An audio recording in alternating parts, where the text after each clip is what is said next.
My parents forgot my 25th birthday, then spent $70,000 celebrating the son they adopted. I knew the number because Walker Industries had paid the event deposit through an account I still helped reconcile, which was a very efficient way to discover exactly how much your family was willing to spend on somebody else 2 days after forgetting you existed. Tuesday had been my birthday. Mom texted me at 8 that night to ask whether I could send her the florist's invoice for Logan's gala. Dad called the next morning, not to apologize, but to remind me that my navy suit was still at the house. Apparently 25 came with fewer candles and more administrative support. By Thursday evening, the Walker estate looked like a luxury wedding venue. White lights covered the trees. Valets lined the circular driveway. Inside, champagne moved faster than honest conversation. Logan stood near the ballroom entrance wearing a dark suit and the expression of a man who had been congratulated so many times he was beginning to look personally responsible for capitalism. He had just been accepted into Walker Industries' executive leadership program.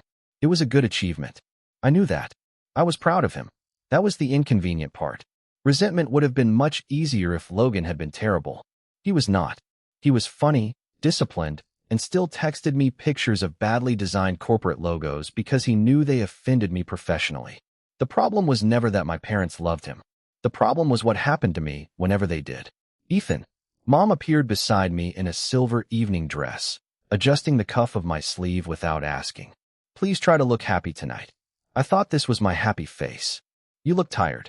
That is my sophisticated face. She sighed. Logan has worked very hard for this. I know. Tonight matters to him. I looked at her. Tuesday mattered to me. Her fingers stopped on my sleeve.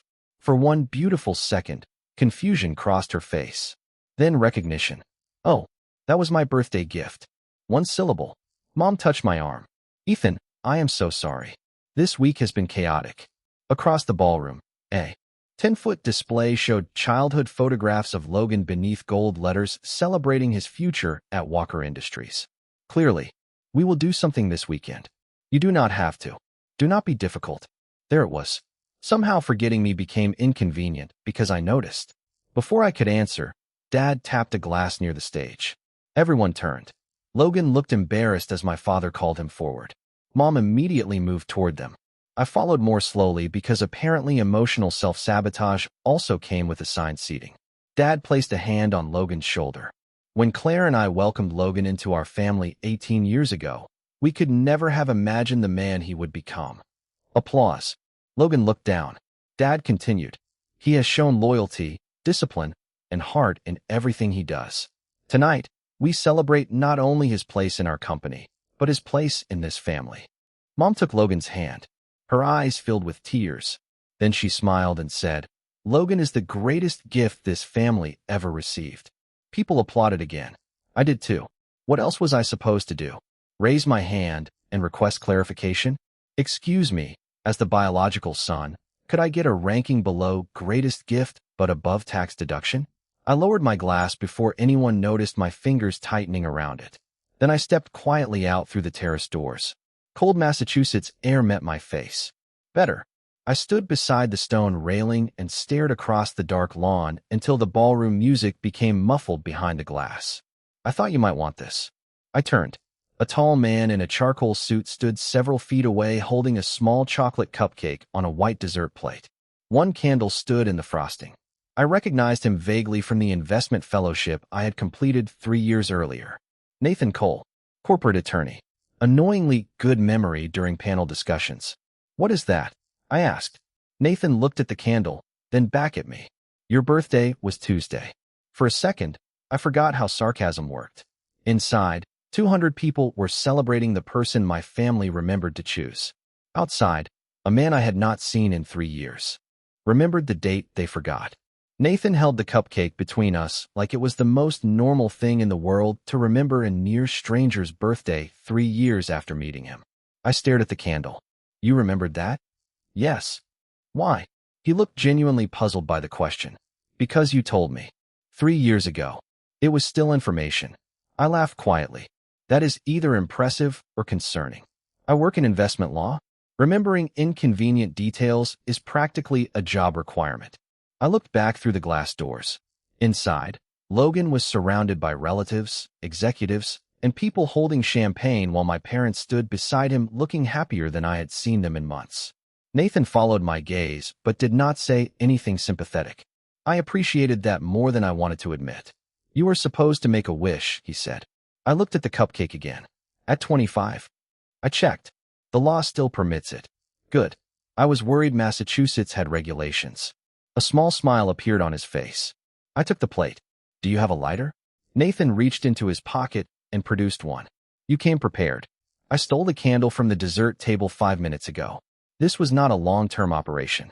He lit it, then stepped back. The tiny flame moved in the cold air. For one ridiculous second, my chest tightened harder than it had during Mom's speech. Not because of the cupcake, because somebody had noticed. I closed my eyes, made a wish I refused to examine too closely, and blew out the candle. Happy birthday, Ethan. His voice was quiet. Thank you. We stood there for a moment while muffled music drifted through the doors. Nathan rested one hand on the stone railing, keeping several feet between us. How have you been? That question feels ambitious tonight. Fair. I work in corporate finance now. Walker Industries? I shook my head. Not exactly. I consult on internal planning projects when Dad remembers I exist, but most of my work is contract analysis for mid-sized companies around Boston. Nathan nodded. You did forecasting during the Sterling Fellowship. I looked at him. You remember that too? You corrected a team model because they had counted projected subscription revenue twice. I stared. That was one afternoon. It was a memorable afternoon. I made 3 people hate me. You prevented them from presenting incorrect numbers to a room full of investors. Details. Nathan smiled again. You were good. The words landed strangely. My father thinks I am still figuring things out. Your father is not reviewing your financial models. I looked down at the cupcake. No, he is usually busy reviewing Logan. Nathan did not immediately answer. That was becoming a pattern I liked. He seemed to inspect words before spending them. Do you dislike your brother? He asked. No. The answer came too quickly to be dishonest. That would make everything easier. I picked at the paper wrapper. Logan did not ask to be adopted. He did not ask for tonight. He did not forget my birthday. Nathan looked toward the ballroom. Then who are you angry with? I gave him a flat look. You really know how to keep a birthday festive. I can compliment the frosting if that helps. I laughed despite myself. It does not. The terrace door opened behind us. Logan stepped outside, still holding the glass Dad had given him. There you are, he said to me. Then he noticed Nathan and paused. Sorry, am I interrupting? Only an extremely serious cupcake consultation, I said. Logan smiled, but something uncertain stayed in his face. Mom is looking for you. That sounds ominous. He glanced at the extinguished candle. Wait, was Tuesday your birthday? My stomach dropped. Logan's expression changed immediately. Ethan, I am sorry. I completely forgot. Somehow his apology hurt less than Mom's. Maybe because he looked embarrassed for himself instead of annoyed with me for noticing. It is fine. Nathan looked at me. Just once. No expression. No correction. But I heard his silence anyway. Logan rubbed the back of his neck. I will make it up to you. You do not have to. I want to. Before I could answer, Dad called Logan's name from inside. Logan looked back toward the ballroom. I should go. Of course he should. Tonight was his night. I watched him disappear through the doors. Nathan waited until they closed. You say that a lot. What? You do not have to. I frowned. Maybe I am considerate. Maybe. He looked at me carefully. Or maybe you have gotten very good at making yourself easy to neglect. The sentence hit so accurately that I almost resented him for it. I looked away toward the dark lawn. You always this cheerful at parties? Only expensive ones. I smiled despite myself. Then the terrace door opened again, and this time my mother stood there. Ethan, your father wants to speak with you after everyone leaves. Her expression was serious. About what? The family. Nathan glanced at me. My stomach tightened. Apparently my birthday celebration was not over yet. By the time the last guest left, the ballroom looked strangely ordinary. Half-empty glasses sat on tables. The musicians were packing their equipment, and somebody had abandoned a gold napkin beside the stage where my mother had called Logan the greatest gift our family ever received. Apparently emotional damage looked less impressive once the catering staff started clearing plates. Dad asked me to meet him and Mom in the library. Logan was nowhere in sight. I noticed that immediately. Is he joining us? I asked. Dad closed the door. This is about you. Promising. Mom sat on the sofa while Dad remained standing beside the fireplace, still wearing the expression he used during difficult business negotiations. I took the chair across from them. So what did I do? Mom frowned. Why would you assume you did something? Experience. Dad exhaled. Ethan, your mother told me you were upset tonight. I looked at her. I mentioned that you forgot my birthday. We apologized, Mom said. You said we would do something this weekend. We will. That is not really the point. Dad folded his arms. Then what is the point? I stared at him for a second. Do you actually want me to answer that? Of course. I laughed quietly because apparently Hope remained committed to humiliating me. You spent $70,000 celebrating Logan 2 days after both of you forgot I turned 25. Dad's expression tightened. This event was about his leadership appointment, not his birthday. That somehow does not improve it. Mom leaned forward. Ethan, Logan needs reassurance right now. There was that word. Needs. Logan always needed something, which apparently meant the rest of us were expected to become emotionally self-service. Why? I asked. Because he is entering a difficult stage professionally, she said. He feels pressure to prove that he belongs. And I do not. You have always been strong. I went still. Mom continued, probably thinking she was complimenting me. You have always been independent. You handle things well. Logan needs us in a different way. I looked at Dad. Do you agree with that? Yes. No hesitation. That hurt more than I expected. So because I learned not to ask for much, you decided I did not need anything. Mom's face softened. That is not what I said. It is exactly what you said with better public relations. Dad rubbed his forehead. Do not make this into a competition. I almost laughed. You introduced Logan tonight as the future of the company while I stood 10 feet away. You compare our careers constantly. You celebrate every milestone he reaches and call mine expected. But now I am the one making it a competition. Dad's jaw tightened. Logan has overcome circumstances you never had to face. I know. Then show some perspective. I have spent years showing perspective. My voice stayed quiet. That surprised me.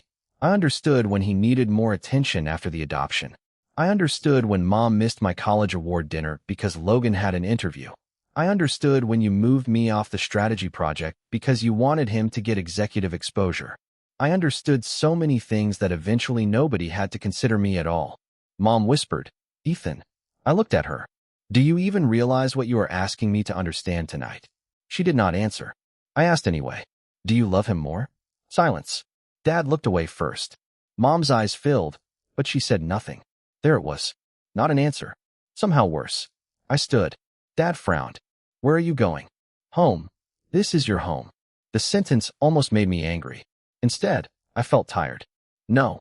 This is where I learned that being easy to neglect was apparently one of my better qualities. Mom rose. Please do not leave angry. I looked at her. I am not angry. That was not entirely true, but it was not the biggest feeling anymore. I am tired. Dad stepped closer. You are overreacting. I nodded slowly. Maybe. Then I thought about Nathan on the terrace holding a cupcake with one candle, because he remembered a date my own parents forgot. I thought about him saying I had become good at making myself easy to neglect. But I am done being punished for surviving you well. Nobody answered. I went upstairs, packed one suitcase, and carried it back down 20 minutes later. Mom stood in the foyer. Dad remained in the library. Logan appeared at the top of the stairs, confused. Ethan, what is happening? I looked at him. Nothing you caused. His face changed. Where are you going? I do not know yet. That was the truth. I walked outside, placed the suitcase in my car, and sat behind the wheel for a long moment before starting the engine. My phone buzzed. Nathan. One message. Happy birthday again. I hope the rest of tonight gets easier. I stared at the screen, then at the house in the rearview mirror. For the first time, leaving did not feel like losing my place. It felt like admitting I had not had one for a long time. 1 year later, I was living in Chicago, which turned out to be an excellent city for becoming someone nobody in Massachusetts had an opinion about.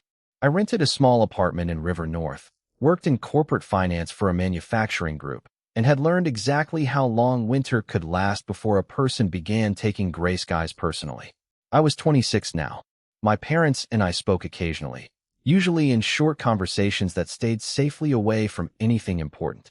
Logan texted more often. We had developed an unspoken agreement not to discuss the night I left unless one of us was prepared to ruin an otherwise functional Tuesday. Nathan and I kept in touch too. Not constantly. A message every few weeks. An article he thought I would argue with.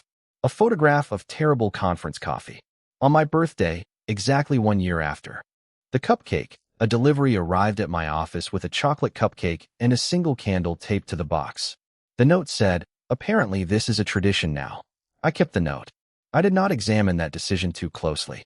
Then, on a Monday morning in October, my phone rang while I was halfway through a budget meeting. Boston number. I stepped into the hallway and answered. "Mr. Walker?" a woman said. "Yes. My name is Rebecca Sloan. I am calling from Sterling Family Council regarding Margaret Sterling." I stopped walking. My grandmother. I had not seen Margaret in nearly 10 years. Mom rarely mentioned her except to say they had never been close. According to family history, Margaret was difficult, private, and financially comfortable.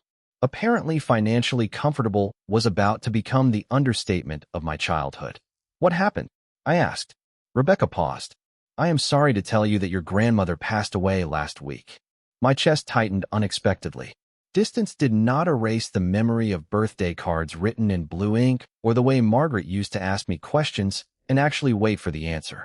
I did not know she was sick. She kept her diagnosis private. I leaned against the wall. "Why are you calling me?" "Because you are named as the primary successor beneficiary of the Sterling Family Trust. We need you in Boston for the initial administration meeting." I almost laughed. There has to be a mistake. There is not. My grandmother and I barely spoke. "Mrs. Sterling did not consider that your choice." 3 days later, I was sitting inside a conference room 30 floors above downtown Boston, while Rebecca placed a leather folder in front of me. Nathan sat 2 seats away in a dark suit. I noticed him immediately. He gave me a small nod. Nothing more. "Why is Nathan here?" I asked. Rebecca answered. "Mr. Cole serves as outside investment counsel to Sterling Global Partners." I looked at him. "Of course you do." Nathan almost smiled. Rebecca opened the folder. "Your grandmother controlled Sterling Global Partners through the Sterling Family Trust." I knew the company. Everyone in finance knew it. Real estate, infrastructure, private, equity, manufacturing, billions under management. I stared at Rebecca. "My mother told me Grandma owned some investments." "That is technically accurate. So is saying Lake Michigan contains some water." Nathan looked down, clearly hiding amusement. Rebecca slid a document toward me. "Under the trust, following the governance transition, you will become the successor controlling beneficiary associated with Margaret's voting interest." My eyes moved over the page. Percentages, holdings, valuations, numbers large enough to stop feeling like money and start feeling like weather systems. "You are saying I am a billionaire?" "On paper, through beneficial ownership interests, potentially yes. But the assets are not a personal checking account. Professional trustees, management teams, fiduciary duties, and governance restrictions remain in place." Strangely, that made me breathe easier. Good. I was worried someone expected me to buy an island before lunch. Rebecca placed a sealed envelope in front of me. My name was written across it in Margaret's handwriting. "Ethan." I opened it. The first line made everything else disappear. "Your mother taught you that being easy to neglect was a virtue." It was not. I stopped. Nathan became very still. I kept reading. Margaret wrote that she regretted allowing her conflict with Mom to create distance between us. She had watched my education and career quietly. She knew when I left Massachusetts. She knew I had gone to Chicago. Then came the sentence I read twice. "Do not use what I leave you to purchase the love they withheld." Money can buy access, attention, and excellent lawyers. It cannot make neglect become love. My throat tightened. I lowered the letter. Why did my mother keep me away from her? Rebecca folded her hands. "Margaret opposed the way your parents tied family approval to Walker Industries. Their relationship deteriorated when she challenged them about how differently you and Logan were being treated." I looked at the skyline beyond the windows. My grandmother had seen it, years before I finally admitted it. Rebecca turned another page. "There is one more matter you should know about." Naturally, apparently enormous. Inheritances had sequels. She placed an investment summary in front of me. Sterling Global Partners, Strategic Opportunities Pipeline. Halfway down the page was a familiar name. Walker Industries. I looked at Nathan. "My father's company wants Sterling money?" They are seeking a strategic equity partner for an expansion, he said. Discussions are preliminary. Does my family know who Margaret named? Nathan held my gaze. No. I looked back at the report. 1 year ago, my parents had forgotten my birthday while celebrating Logan as the future of their company. Now that same company wanted money from a family fortune they had never bothered to tell me existed. I folded Margaret's letter carefully. That seems like information we should let them discover naturally. After Rebecca left the conference room, I remained in my chair with Margaret's letter in one hand and the Sterling investment summary in the other, trying to decide which revelation deserved the larger portion of my nervous breakdown. Nathan quietly closed his laptop. That was when suspicion finally caught up with surprise. How long have you known? I asked. He looked at me. About the trust? That seems like a reasonable place to start. Nathan leaned back slightly. I knew Margaret intended to name a successor beneficiary. I did not know the final structure until several months ago. My stomach tightened. Did you know it was me when you brought me that cupcake? No. Did you know my grandmother was watching my career? He paused. Yes. Wonderful. Apparently my life had included a secret billionaire grandmother and an attorney with selective transparency. So 3 years ago, during the fellowship, you knew who she was? Yes. And you never mentioned that my grandmother controlled Sterling Global? Ethan, that was not information I had the right to disclose. You are very good at making secrecy sound professionally responsible. Sometimes it is. I stood and walked toward the windows. 30 floors below us, Boston traffic moved like nothing important had happened. Rude. Did Margaret ask you to keep an eye on me? Nathan became very still. Not when we first met. I turned. That answer contains a dangerous amount of qualification. He exhaled. After the fellowship, she asked whether I thought you were capable. Capable of what? At the time, I assumed she meant professionally. And what did you say? Nathan opened his laptop again. I can show you. He searched through an archive and turned the screen toward me. An email dated 3 years earlier appeared. The recipient was a Sterling executive I did not recognize. The subject line contained my name. I read silently. Ethan Walker has unusually strong judgment for someone this early in his career. More importantly, he notices the person everyone else has already decided not to notice. I stopped. The next lines described how I had caught a forecasting mistake during the fellowship, then stayed late helping another participant rebuild his presentation instead of using the mistake to make myself look better. I looked up. You wrote this? Yes. Before you knew I would inherit anything? Long before. My eyes returned to the message. Why? Nathan looked almost uncomfortable. I enjoyed that less than I expected. Because you were good, and because nobody seemed to be telling you that. The room suddenly felt too quiet. I remembered the cupcake. 1 candle. My birthday. How did you remember the date? The fellowship application listed birthdays for identity verification. You memorized mine? Not intentionally. That is somehow worse. A small smile appeared. You complained during the fellowship dinner that your birthday always landed during financial planning season and nobody in your family remembered until the calendar notification appeared. I stared at him. I said that. You were tired. Apparently exhaustion makes me emotionally available. Briefly, I sat again. So the cupcake was not because Margaret told you to do something nice for me. No. And the messages afterward? Also no. He closed the laptop. Margaret asked about you sometimes because she knew we remained in contact. I told her only things you had already shared openly. That you had moved to Chicago. That you liked your job. That you complained about winter like the city had personally betrayed you. It had. I remember. His expression softened. But I did not keep talking to you because of her. I looked at the old email again. Then why did you? Nathan held my gaze. Because you mattered before any of this. No dramatic pause could have improved the sentence. My brain still attempted one anyway. That is inconveniently sincere. I can make it more corporate if that helps. Please do not. He smiled. I picked up Margaret's investment summary. So what happens with Walker Industries? Nathan returned to professional mode, but something had changed between us. Sterling's investment committee will review the proposal. Your role as successor controlling beneficiary gives you governance influence, but you will not make the investment decision alone. Good. I have been rich for approximately 4 hours. That feels too soon for unilateral economic power. Reasonable. Does my father know Sterling is sending representatives? Yes. He requested a private investment dinner next Thursday. and he thinks you are leading it. He believes I am attending with Sterling's investment team. I looked at him. Technically true. Technically. I closed the folder. 1 year ago, my father had stood beneath $70,000 of lights while celebrating Logan as the future. Next Thursday, he would sit down hoping Sterling could help finance his expansion. Nathan gathered his documents. You do not have to attend. I thought about Margaret's letter. Do not use what I leave you to purchase the love they withheld. I know. I stood. That is why I am going. The following Thursday, I walked into the Walker estate beside Nathan carrying a Sterling investment binder and the uncomfortable awareness that 1 year earlier I had left this house with a suitcase because my parents had made it clear I was easier to overlook.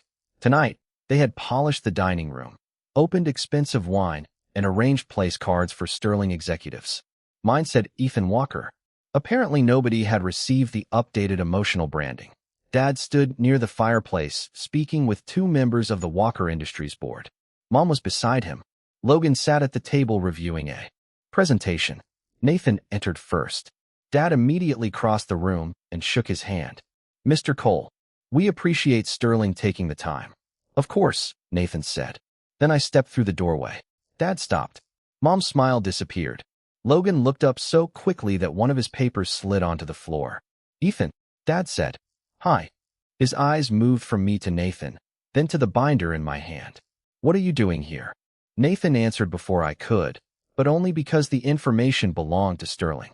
Mr. Walker, Ethan is attending today as the successor controlling beneficiary representative of the Sterling Family Trust. Silence. Beautiful, expensive silence. Dad stared at him. What does that mean? I pulled out the chair across from him.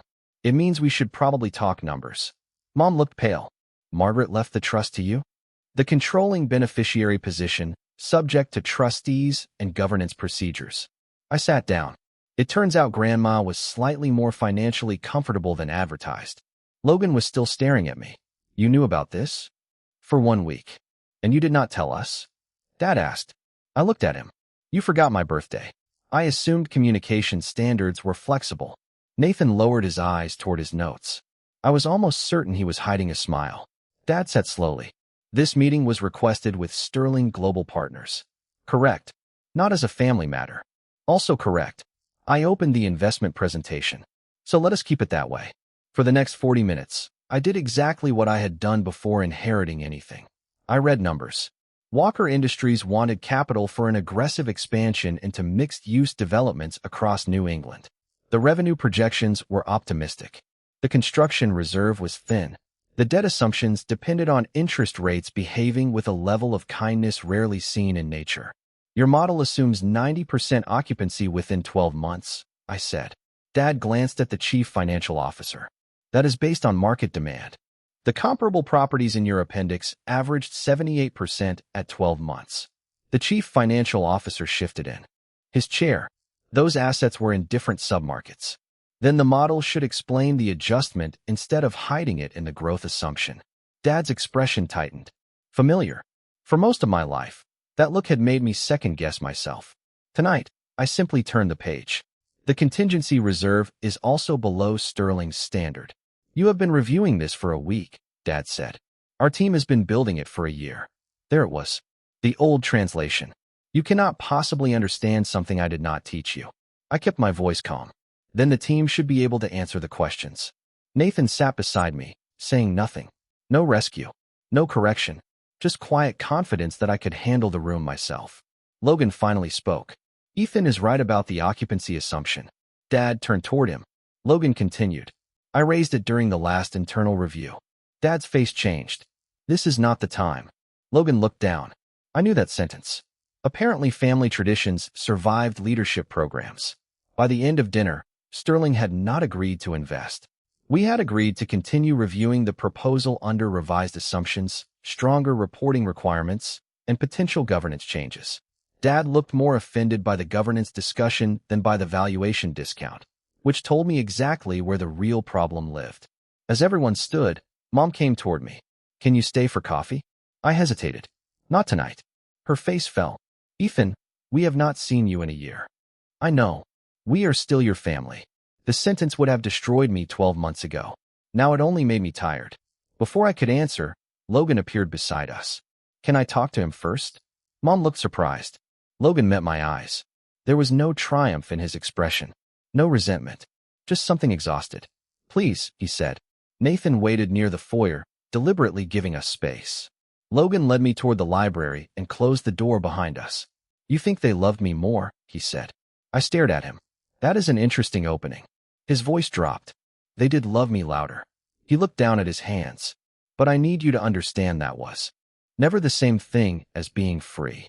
Logan stood near the library window with his hands in his pockets, looking less like the future of Walker Industries and more like the kid who used to sit on my bedroom floor because thunderstorms made him nervous. What do you mean? I asked. He gave a short laugh without humor. You heard Mom tonight. We are still your family. She says things like that when she is afraid of losing control of the story. I leaned against the edge of the desk. That is surprisingly specific. I have had practice. Logan looked toward the closed door. They always told me how lucky I was, how they chose me, how much they gave me. His voice stayed calm, but his fingers tightened inside his pockets. At first, I thought they were reminding me because they loved me. And later I understood there was always a second half they did not say. He looked at me. We chose you, so do not disappoint us. Something inside me shifted. They actually said that? Not those exact words every time. He swallowed. Sometimes Dad would say, you know how much we invested in you. Sometimes Mom would say, we fought to make you part of this family. Whenever I made a mistake, I could feel the rest of the sentence waiting. I stared at him. For years, I had imagined Logan standing in the center of everything I wanted. Attention, approval, celebration, a place beside Dad. I had never considered that the spotlight might have felt like surveillance from where he stood. You think they loved me more? Logan said. They did. He nodded slowly. They loved me louder. His eyes met mine. That is not the same thing. I said nothing. He continued. When you got your first finance job, Dad told me I had to move faster because you had an advantage. He told me your leadership track proved you were more committed. Logan almost smiled. Of course he did. When you got promoted, Mom told me not to make it about myself. When you left, they told me you could not handle seeing me succeed. I went still. They said that. Yes. He looked ashamed, and I believed them. The old anger arrived automatically, but it had nowhere clean to land. I thought you were happy. I left. I thought you hated me. That is efficient. They were very good at efficiency.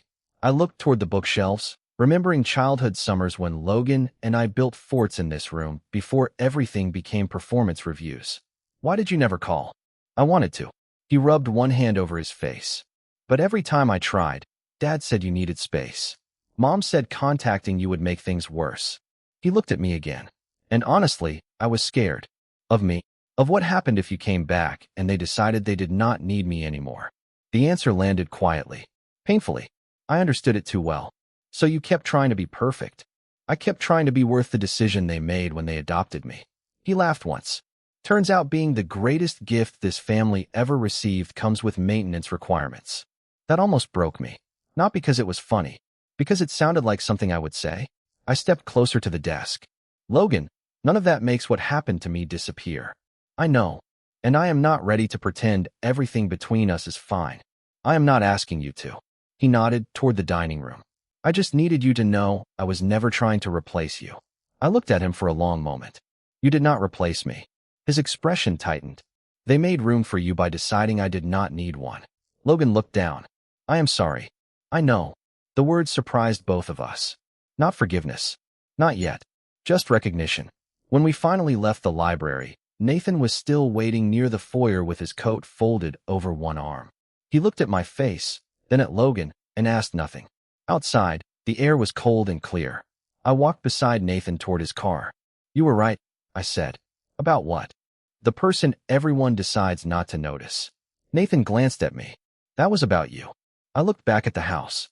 Maybe not only me. The final Walker Industries negotiation happened the following Monday inside Sterling Global Partners, which meant my father had to sit in a conference room where his last name did not determine the seating chart. I arrived with Nathan, Rebecca Sloan, 2 Sterling investment officers, and enough financial documents to make revenge look inefficient. Dad came with Mom, Logan, the chief financial officer, and 2 Walker board members. Logan chose the chair beside me. Dad noticed. Mom noticed. Nathan definitely noticed. Nobody said anything. Rebecca opened the meeting by summarizing Sterling's revised investment proposal. Dad listened until she reached governance reform. Then his expression changed. 3 independent directors? He asked. Yes, Rebecca said. And an independent executive search for the next chief executive officer. I added. Dad looked at me. You want to remove Logan? Logan spoke before I could. No. He wants me to compete for the job. Dad turned toward him. You have already earned that position. Logan's face stayed calm. Then an independent search should confirm it. The room went silent. Accountability had apparently become a family group project. I continued. Sterling is also requiring transparent quarterly reporting, revised expansion assumptions, employee safeguards if construction timelines change, and board approval for major related party transactions. Dad leaned back. You are rewriting my company. No. Sterling is deciding what conditions make the investment responsible. And you expect me to believe this has nothing to do with what happened between us. There it was. He wanted anger because anger would make me easier to dismiss. I opened the financial model instead. The company has a viable expansion plan if the assumptions are corrected. The problem is not the business. The problem is that too many decisions have been protected from scrutiny because they came from family. Mom looked at me. Ethan, surely this can be handled privately. 800 employees do not work privately. Dad's jaw tightened. You finally have everything. Is this what you wanted? I looked at him. A year ago, I would have known the answer immediately. I wanted him to notice me. I wanted Mom to remember my birthday without being reminded. I wanted applause that did not feel borrowed from someone else. Now those wants felt smaller than the room. No. Dad frowned. Then what do you want? I glanced at Logan. He was watching me carefully. For nobody in this family to have to earn being treated like a person. Mom looked down. Dad said nothing. I continued. Logan should not inherit an executive position because you love him. I should not receive one because Sterling made me wealthy. If either of us wants a job here, we should qualify for it like everyone else. Logan nodded. I agree. Dad looked at him as if betrayal had suddenly changed chairs.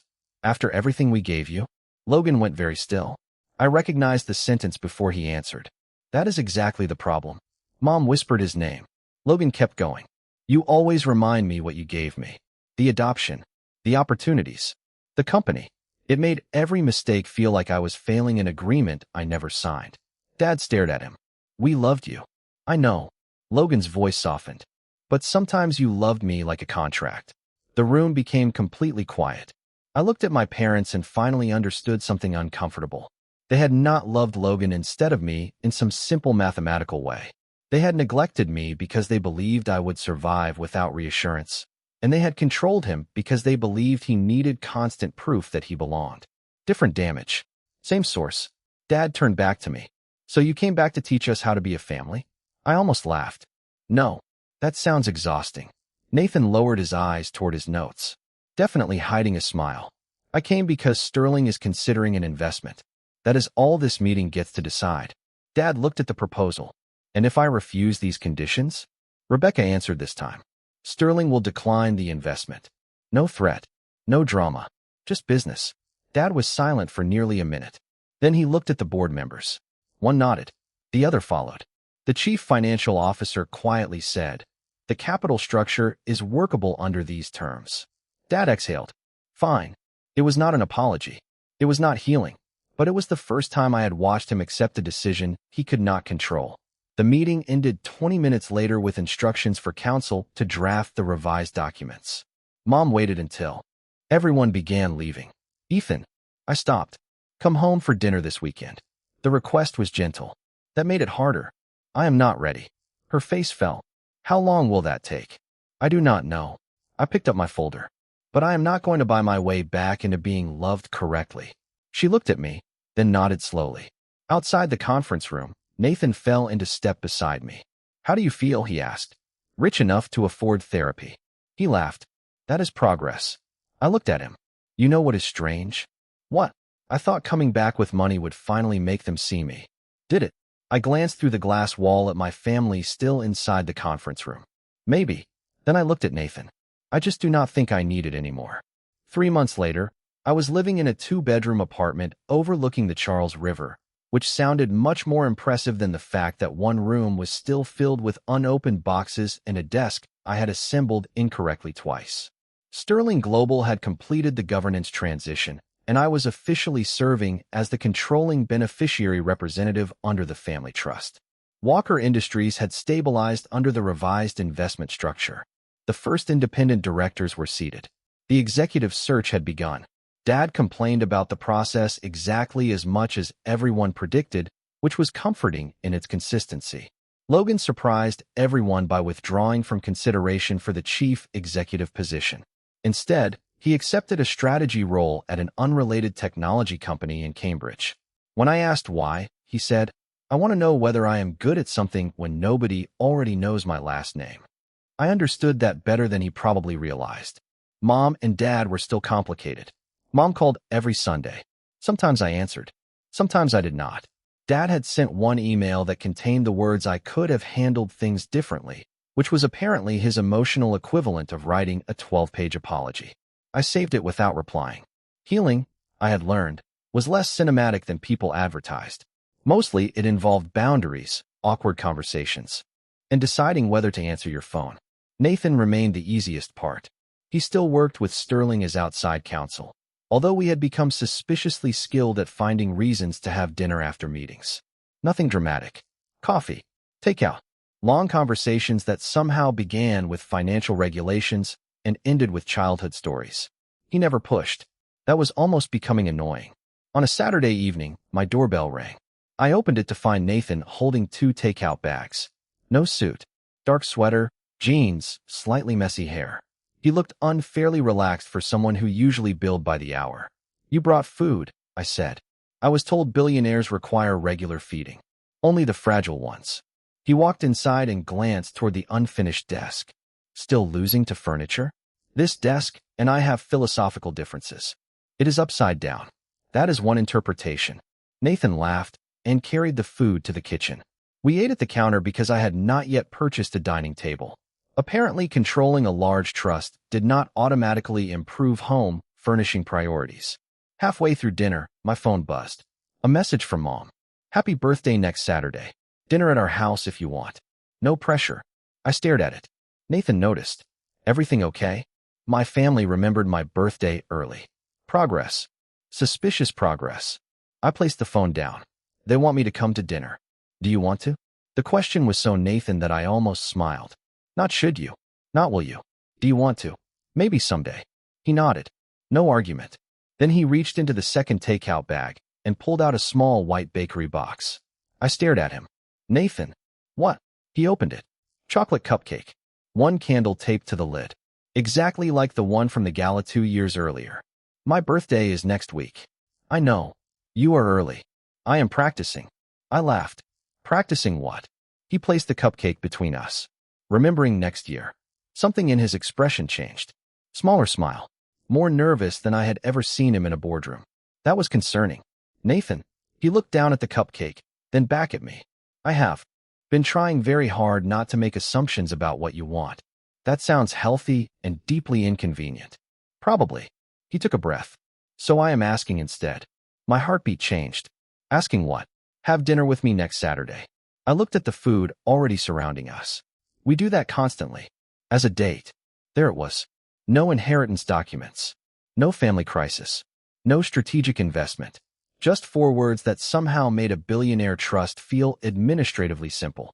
"A date," I repeated. "Yes." "You waited 2 years to ask me. You had other things to figure out." Very considerate. I was aiming for patient. I looked at the cupcake.